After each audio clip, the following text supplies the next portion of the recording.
So good morning everyone, my name is Shum and I am explaining you chapter 2 in science is matter around us pure concept details देख लेते हैं। सबसे पहले concept details की हम बात करेंगे तो इसमें हम पढ़ने वाले हैं pure substance and mixtures। इसके अलावा हम क्या पढ़ने वाले हैं, pure substance and mixture पढ़ेंगे। दूसरे नंबर पे हम पढ़ेंगे type of mixtures, method of separation of mixture भी पढ़ेंगे, concentration और type of solution पढ़ेंगे and physical change and chemical change भी। लास्ट में एलओ से चैप्टर खत्म करेंगे। तो स्टार्ट करते हैं आज का हमारा वन शॉट। इस वन शॉट में हम सारी चीजें कवर करेंगे जो कभी हमने पढ़ी है स्कूल में, आपने चैप्टर में पढ़ी है जो चीजें, जिससे आपको इस लेक्चर को देखने के बाद कोई और लेक्चर देखने की जरूरत नहीं होगी। तो स्टार्ट करते हैं हमारा चैप्टर। तो इसकी कंसंट्रेशन ऑफ लेवल देख लेते हैं ताकि हमें इसकी टफनेस पता चल जाए। प्योर सब्सटेंस बच्चों को थोड़ा सा डिफिकल्ट लगता है ज़्यादा। उसके अलावा जो है एलॉय और कंसंट्रेशन टाइप्स, कई मामलों में मेथड ऑफ सेपरेशन भी बच्चों को डिफिकल्ट लगता है, तो हम इसमें ज़्यादा ध्यान देते हैं। तो स्टार्ट करते हैं हमारा फर्स्ट टॉपिक से।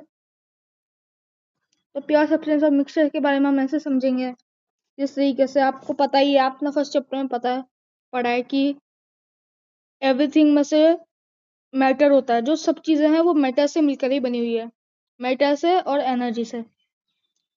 तो मैटर के भी दो टाइप होते हैं सब्सटेंस। एक टाइप होता है सब्सटेंस में दो टाइप होते हैं, दो तरह के सब्सटेंस होते हैं, एक तो प्योर और एक इम्प्योर, जिसको हम मिक्सचर बोलते हैं। प्योर सब्सटेंस में भी दो टाइप के होते हैं। कौन कौन से? एक एलिमेंट और एक कंपाउंड। तो इसके बाद हम देखते हैं इसका फर्स्ट टॉपिक, जिसमें हम समझेंगे प्योर सब्सटेंस और मिक्सचर, जैसे हमने ऊपर देख लिया है। ये है कुछ डिफरेंस इन दोनों के बीच में, ताकि आप इन्हें सेम ना समझे। प्योर सब्सटेंस और मिक्सचर के बीच में डिफरेंस है जो वो ये है, pure substance consist of a single type of substance.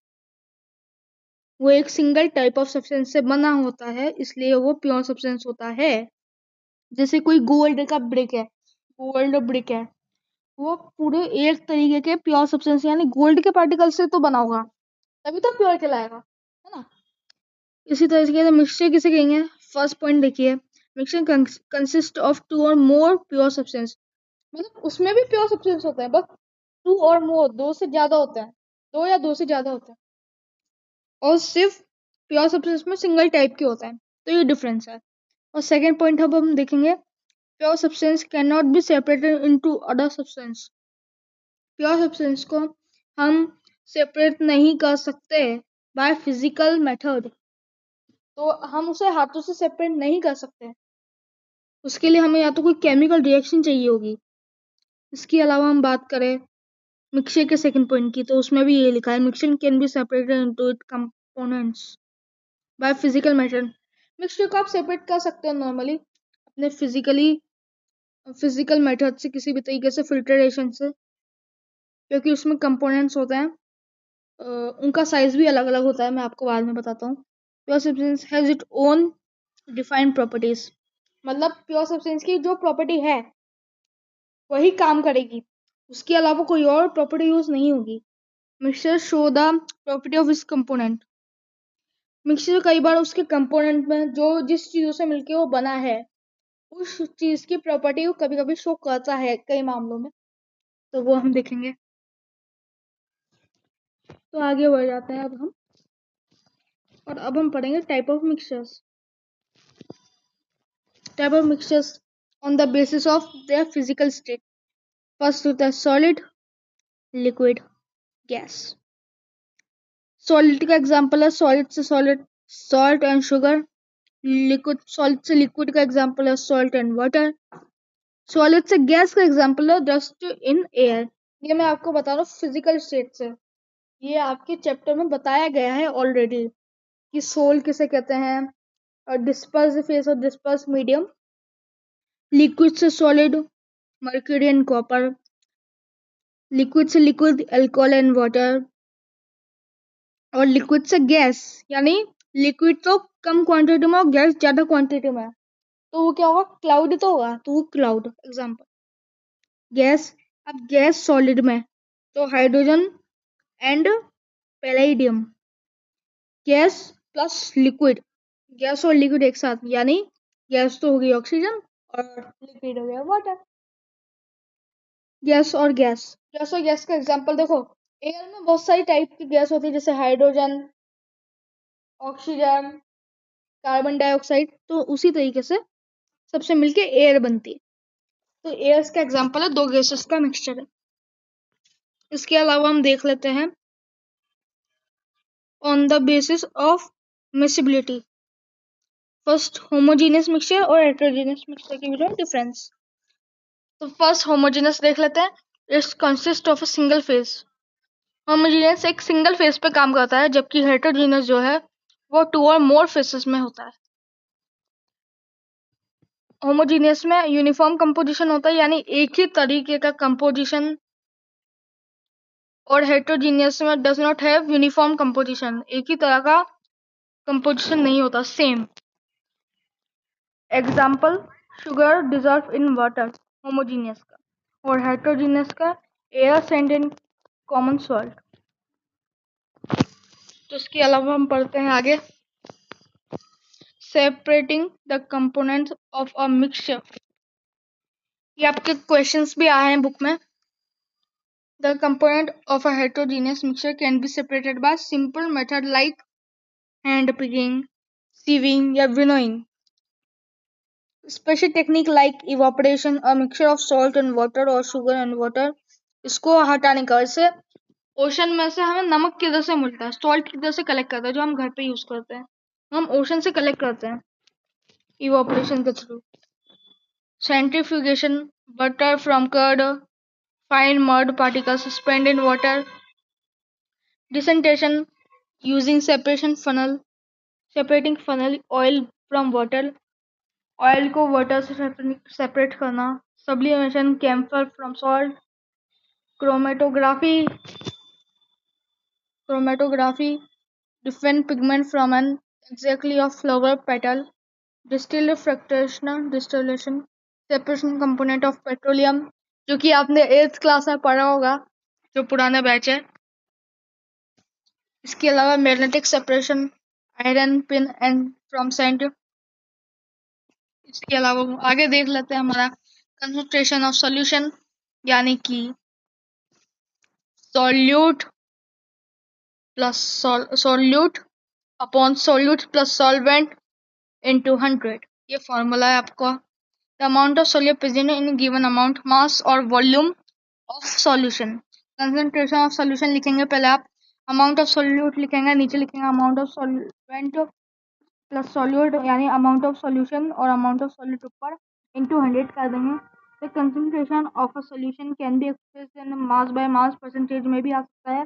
उसमें आपको कुछ नहीं करना, बस पीछे मास लगा देना, mass by mass percentage of a solution, यानी मास ऑफ सॉल्यूट लिखना है आपको और मास ऑफ सॉल्यूशन लिखना है। मास ऑफ सॉल्यूट हमेशा वो होता है जो कम क्वांटिटी में होता है, और मास ऑफ सॉल्यूशन जो है सॉल्यूट प्लस करके आता है। सॉल्यूट प्लस सॉल्वेंट करेंगे, आपको सॉल्वेंट दिया हुआ होगा, इंटू 100 कर देंगे और इसको सॉल्व कर देंगे आप, तो आपका आंसर आ जाएगा। मास बाय वॉल्यूम परसेंटेज में भी सेम, मास ऑफ सॉल्यूट लिखना है, वॉल्यूम ऑफ सॉल्यूशन लिखना है, इंटू 100 कर देना है। कुछ नहीं करना है, बस पीछे की न्यूमेरिकल वैल्यू चेंज हो जाएगी। उसके बाद टाइप ऑफ सॉल्यूशन देख लेते हैं हम। On the basis of size of a solid particle, true solution, sol और सस्पेंशन, ये तीनों अलग अलग है। इनके बीच में डिफरेंस हम देख लेते हैं। ये आप एक बार पूछा जाता है और ये बहुत इंपॉर्टेंट क्वेश्चन है।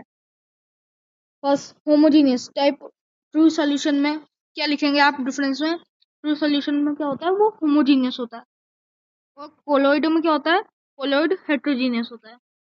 सस्पेंशन आपको ये याद रखना पड़ेगा, आप इसका स्क्रीनशॉट ले सकते हैं। सस्पेंशन हेट्रोजीनियस होता है। साइज ऑफ सॉल्यूट कितना होता है, सॉल्यूट के पार्टिकल्स का size particle is less than 1 nanometer to और 10 की पावर -9 मीटर। 1 नैनोमीटर किसके इक्वल होता है, 10 की पावर -9 मीटर। आप इसको लिख सकते हैं, कोई पूछे तो आपको पता रहना चाहिए। कोलोइडल का साइज पार्टिकल कितना होता है, size of solid particle is between 1 nanometer to 1000 nanometer. Nanometer को हम एनएम लिखते हैं उसकी न्यूमेरिकल वैल्यू में। Size of solid particle is more than 1000 nanometer. Particle cannot pass through the filter paper. True solution में वो फिल्टर पेपर से पास नहीं हो सकते हैं, बट कॉलॉइड में particle can pass through filter paper. Colloid में पास हो सकते हैं फिल्टर पेपर, बट सस्पेंशन में उसकी तरह ही particle can not pass through filter paper. True solution की तरह ही सस्पेंशन भी पास नहीं कर सकता फिल्टर पेपर से भी। इसके अलावा हम बात की हमने स्टेबल की कि होमोजीनियस, यानी कि जिसमें हमने बात की ट्रू सोल्यूशन की, वो स्टेबल होता है। और इसके अलावा कोलोइडल सोल्यूशन जो होता है वो stable and settle only on centrifugation state में होता है, और सस्पेंशन हमेशा अनस्टेबल होता है और सेटल डाउन हो जाता है खुद से ही। उसके लिए आपको कुछ करने की जरूरत नहीं है। Solution of sodium chloride in water, sugar in water. True solution का एग्जांपल है, कोलोइडल का एग्जांपल है मिल्क एंड फॉग। और बिल्कुल ही बड़े पार्टिकल यानी सस्पेंशन का एग्जांपल है muddy water, chalk water, smoke in the air, like this. तो इसके अलावा हम अगला टॉपिक पढ़ लेते हैं जो कि हमारा एंड हो सकता है। इसके अलावा टिंडल इफेक्ट पढ़ेंगे हम इसमें। तो स्टार्ट करते हैं ये भी। Disperse phase colloidal solution is a heterogeneous mixture, आपको पता है ये।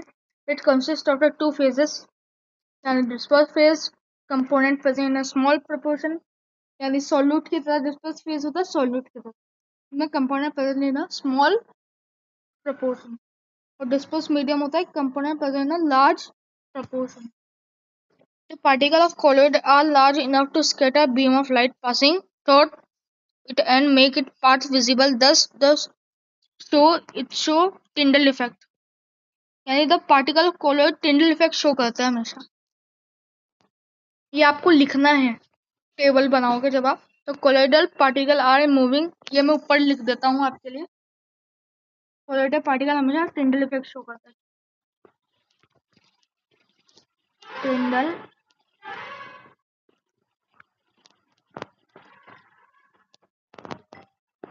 effect।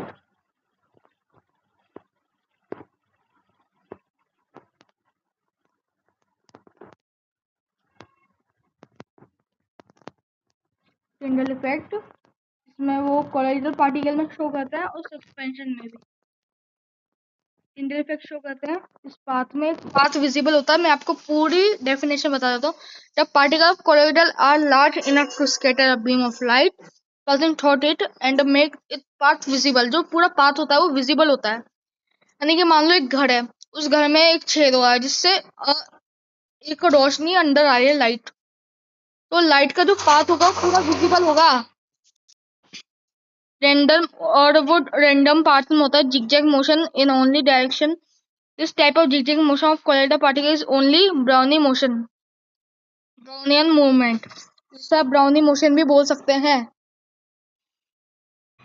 इसके अलावा हम देखते हैं on the basis of amount of solute unsaturated में। Unsaturated solution are solution which has lesser amount of solute.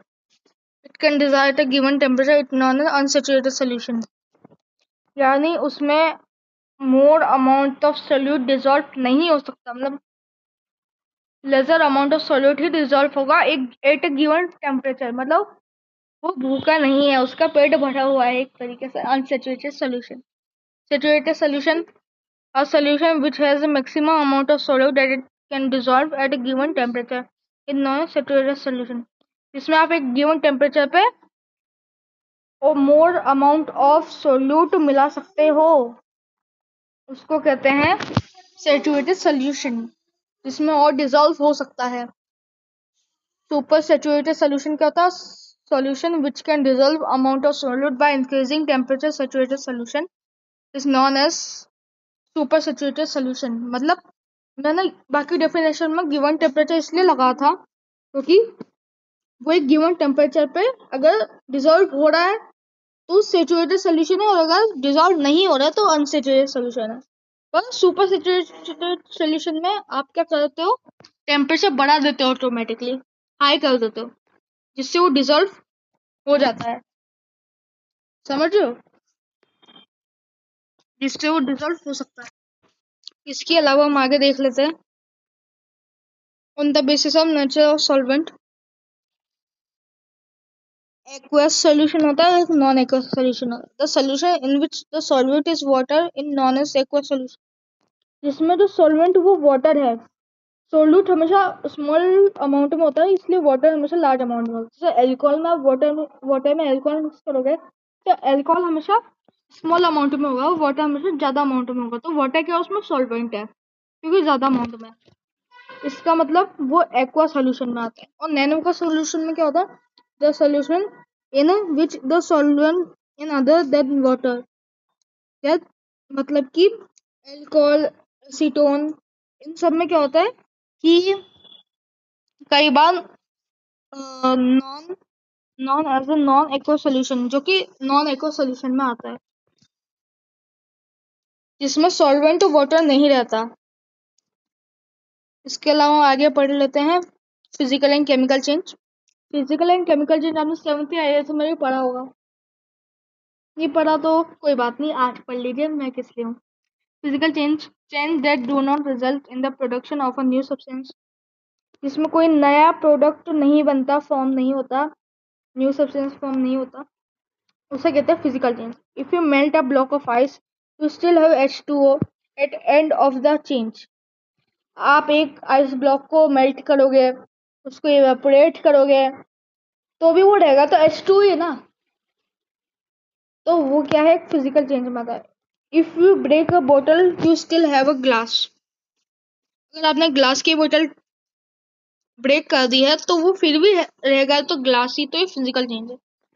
Example melting, freezing, condensation, breaking, crushing, cutting, bending, ये सब इसमें आते हैं फिजिकल चेंज. केमिकल चेंज की अब हम डेफिनेशन पढ़ लेते हैं, जिसमें हमें बताया गया है change that result in the production of another substance. जिसमें कोई अनदर सब्सटेंस फॉर्म होता है, as in the case of एटियम लीव, a change in the color of glue to indicate a chemical change, a half eaten apple that turn brown. ये सब आते हैं केमिकल चेंज में, जिसमें उसकी केमिकल प्रॉपर्टीज बदल जाती है. तो हम लास्ट हमारा टॉपिक पढ़ेंगे इसका, वो है alloy. A material that has metallic property is composed of two or more chemical elements, of which at least one is a metal. This cannot be separated into their components by physical method. However, these are considered as a mixture because they show the property of its constituent and can have variable composition. यानी जो एक, जैसे अगर आप silver और gold को मिला दो तो एलॉय बन जाएगा. दो अलग मेटल को मिला के एलॉय बनता है, जिसमें उसकी मेटालिक प्रॉपर्टी आएगी और टू और मोर केमिकल एलिमेंट्स की. कोई वन मेटल की तो आएगी जो कि सेपरेट नहीं हो सकता, और उसमें जिसको आप फिजिकल मेथड से नहीं कर सकते, और उसकी कंसीडर एज अ मिक्सचर, उसको आप कंसीडर कर सकते हो एज अ मिक्सचर एलॉय को. वैसे इसका भी पूरी तरह से प्रूफ नहीं आया है कि एलॉय असल में क्या है, मिक्सचर है या फिर या तो वो मिक्सचर है या फिर प्योर सब्सटेंस है. लेकिन वो मिक्सचर उसे इसलिए बोला जाता है क्योंकि उसमें क्या होता है कि वो उसकी कॉन्स्टिट्यूएंट की प्रॉपर्टी शो करता है. तो ऐसा तो मिक्सचर ही करता है ना, इसलिए उसे मिक्सचर में लिया जाता है. इसी की तरह वेरिएबल कंपोजिशन होता है. The benefit of alloy is that you can combine metal then have variant categories to create an end product that is stronger, more flexible, or otherwise desirable. Manufactured aluminium like alumina alloy, extensively used in a production of automotive engine part. Aluminium alloy कितना use होता है, जो कि automotive engines में use होता है. Copper alloy have excellence electrical कामों में यूज होता है. थर्मल परफॉर्मेंस में यूज होता है. गुड कोरोजन में यूज होता है. रेसिस्टेंस, हाई डक्टिलिटी होती है उसकी, और रिलेटिव लो कॉस्ट में पड़ता है, हमें सस्ता भी पड़ता है. इसके अलावा हम बात करें स्टेनलेस स्टील की एलॉय की, are use for many commercial application such as watch, straps, cutler, etcetera. और टाइटेनियम एलॉय यानी कि हैव हाई स्ट्रेंथ, उसकी स्ट्रेंथ भी ज़्यादा होती है, टफनेस अच्छी खासी होती है उसमें, स्टिफनेस होती है। आई यूज ना एरोस्पेस स्ट्रक्चर्स में यूज होता है क्योंकि वो बहुत टफ होता है और स्ट्रेंथ अच्छी खासी होती है उसमें, इसलिए एलॉय बहुत ज़्यादा यूजफुल है। तो आज के लिए इतना ही। Thanks for watching video. अगर आपको हमारी वीडियो अच्छी लगी और अगर आपको कोई डाउट है तो कमेंटों में मैं आपका डाउट आप पूछिए, मैं उसका आंसर ज़रूर करूँगा। और आज का आपको एक क्वेश्चन दे देता हूँ मैं कि व्हाट, आपका ये क्वेश्चन है नीचे दिए गए क्वेश्चन, इसमें से मैं आपको एक क्वेश्चन दे देता हूँ। What is a meaning bye pure substance, जो मैंने आपको पढ़ाया है वो आपको कमेंट में बताना है। ओके, ठीक है, बाय बाय। आज के लिए इतना ही। Thank you.